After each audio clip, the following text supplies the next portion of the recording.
Hello everyone, I'm in NPIS Summit 2025 today in Paris with someone and like a big person today. So Moredreck Chibi, I'm super happy to be there with you. Can you introduce yourself at the beginning? Thank you so much. Thank you so much for inviting me. Yeah. A big person, I'm not sure, but yes, I'm so happy to be here.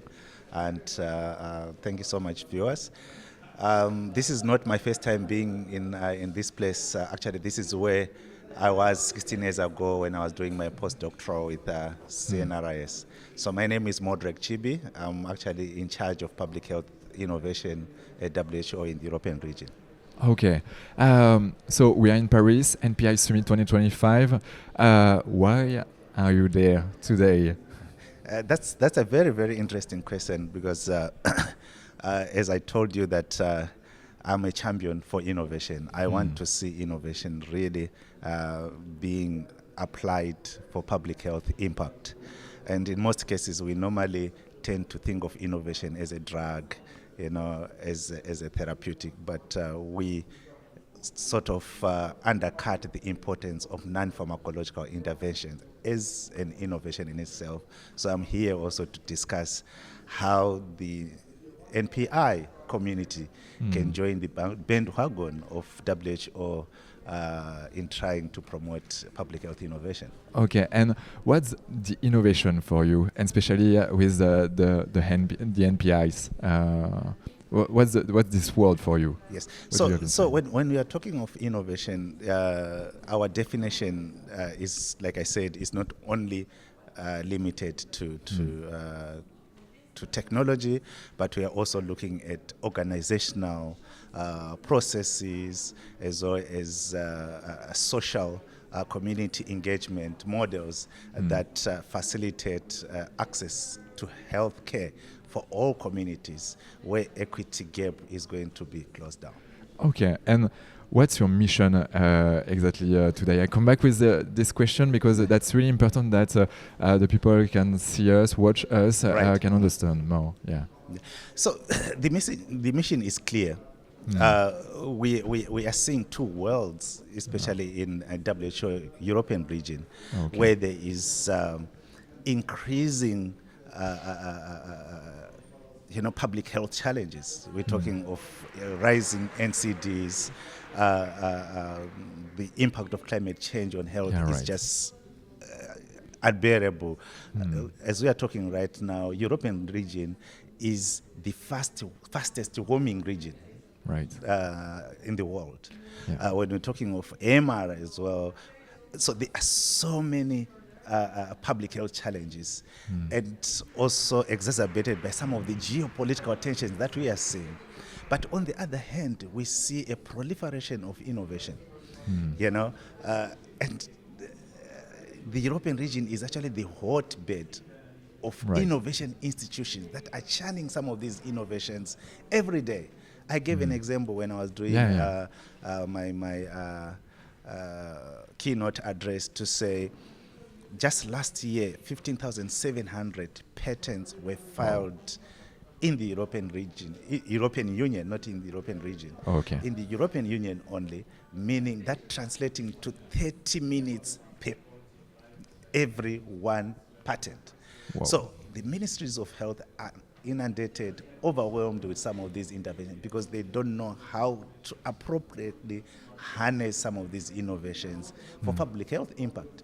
And moreover, what we are seeing is some of these innovations coming from the private sector, from the industry, they are actually disrupting the public health system because our public health systems are not ready to adopt some of these innovations. And this is what we call an innovation implementation gap. So if you ask me what is our mission as WHO European region, is really to try and close this implementation gap, whereby we leverage our regional asset, which is the innovation institutions that can have the capabilities, the resources, and the know-how, and they can actually come in to fill the gap and address some of these public health challenges. Wow, that's a big challenge, and that's really nice and amazing mission because we believe, I think everyone here on that. How NPIs can help WHO in that way? So that's a very good question. So we are actually now on a mission to map all these institutions that are in the business of developing either NPIs as innovation, developing technologies, bring them together and create what is called mission-driven partnership. Okay. So when we identify an NPI that can have been evaluated, curated, and with evidence that it can make a difference in people's lives, we want to partner with them. And that's why I'm so happy, I'm so excited to be part of this community, because I've already identified really great best practices that from now on we'll be engaging closely with them and see if other countries can learn from them and also adapt in their own context. That's awesome. Question for the future: NPIs, NPI, WHO, in the the best world we can have. How do you see the future? The future of NPIs is very great. I'm just coming from a workshop where I was trying to advise them that it's not about you being recognized or even having the bigger share of a pie.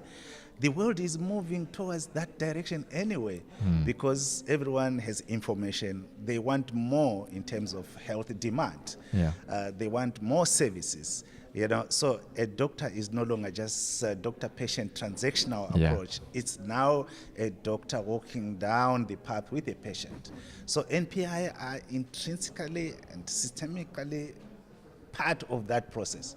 So for me, I see a great future of NPIs, a great future, because that's where the direction of the world is going, whether we like it or not. And I was giving an example of not only hospitals at home, but even the design of some of these big hospitals now, you realize that they are part of the ecosystem. It's no longer like you are quarantined into some prison somewhere, but you are part of the community. Where you enter into a hospital, it's like you're in a shopping mall. You can access other services, and at the same time, if you feel like consulting a doctor, you can just walk in that next room. So it's now part and parcel of the whole ecosystem of a whole lifestyle community. And this is NPI in action for me. So I see NPI future. A great future is coming. Thank you to share that. About innovation, of course, in France we have a startup nation.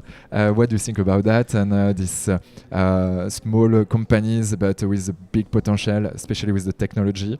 What's your vision about that? So I've been working closely with the innovation, ecosystem here in Paris through the health innovation agents, and Madam Clementine has been really a champion in supporting some of the work that we are doing.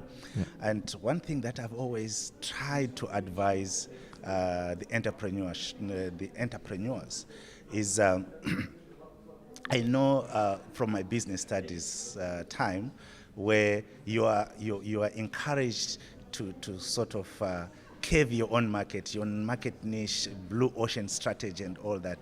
But there is also a business model that can save both worlds. You can actually save humanity, and you can make a sustainable business model out of it. You can be profitable. And this is somewhere where I think the crop of the current entrepreneurs have not really managed to grasp. They think when they are rolling out their businesses, it's more about profit. You can still make profit, but you can still make impact through your innovation. So that's the mindset. My mindset change is what I try to encourage to the young crop of these entrepreneurs, that think humanity in as much as you're thinking sustainability of your business model, and that is possible. That is possible, and totally believe on it. We are impact companies, impact startup. We had some awards about that with the French Tech, and we are super happy for that. And I think we can make a big impact, and that's why we the name of our company is Canopy for the canopy, for example, and it's Right. we should to mix between. Of course, we are a company. We need to sell our product, and Of course. but of course, there is an impact of people, and that's why we have economy Right. for build another bigger and best product. Exactly. And also, to be honest, this is the fault in business schools, because when you're enrolled in a business school, one of the things that you're obviously attacked, on trying to convince either an investor is like, will you get money out of that? Which is perfect. It's a perfect answer. Yeah, right. But they should ask more questions. There should be an evaluation that is beyond only getting money out of that. Yeah, right. Now we're talking of this ESG model. Is then environmental, Right. the governance, the social impact aspect. This is what I want to see. I call it integrated innovation concept. You look at your technology, you look at the social impact, and you look at your business model. And that's once that is fused, then I feel we'll make a difference. Yeah, I'm totally agree. One question, last. Is there a question I didn't ask you that you would love to give an answer? No, actually, there is no particular question, but what I just want to try and convince the entire ecosystem is we are stronger together than fragmented. And let's strive to work together towards a common goal, which is to make a difference, which is to make an impact, which is to make our communities happy and healthy. Happy and healthy. That's the last words of interview. Thank you so much. Thank Celia. you. Thank you. And have a great day in Paris and enjoy. Thank you. Thank you Thank so you. much.